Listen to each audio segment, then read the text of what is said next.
Tonight, people all over the state are cleaning up from these storms. In Lincoln, high wind brought down power lines, and this was a live wire that came down on the road. Our team coverage continues now with Ken McLeod live in Bedford. Ken?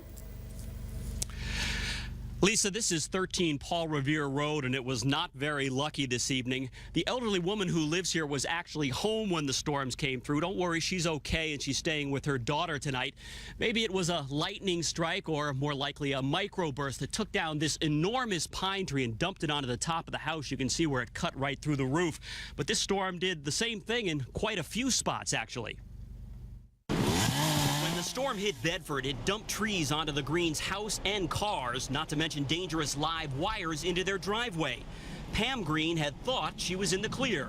We're looking out, it's getting worse. They just lifted the tornado warning, and they were saying it was just a severe thunderstorm warning. And I said, oh, that's not too bad. And then all of a sudden, you didn't even see it, but you heard all this cracking.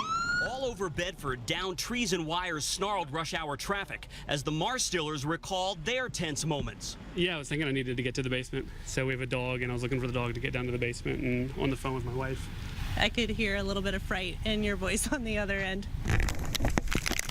The storm delivered torrential downpours, halting traffic on Route 3. But the wind uprooted and snapped trees and shattered patio furniture against homes. In Woburn, downed wires started this fire. Pretty good set of storms that went through the whole area. So everybody's busy. But it'll be calm soon until the next set of storms come through. But even after a rainbow signaled the worst was over, homeowners were counting their losses. It was whooshing. And I saw it come by. It looked like a big white cloud coming by. You couldn't see. It was that heavy. Back in Bedford, an elderly woman was not hurt when this pine tree nailed her roof. And this homeowner in Winchester didn't fare much better. Just massive wind. Everything turned completely white. And all of a sudden, I backed up and I could hear the thunder, lightning, and I heard the crash. Again, the lady who lives here is okay, but as you can see, the house is in need of big-time repairs. And this will very likely be one of the neighborhoods that the National Weather Service visits tomorrow to determine if all of this stuff was caused by a microburst.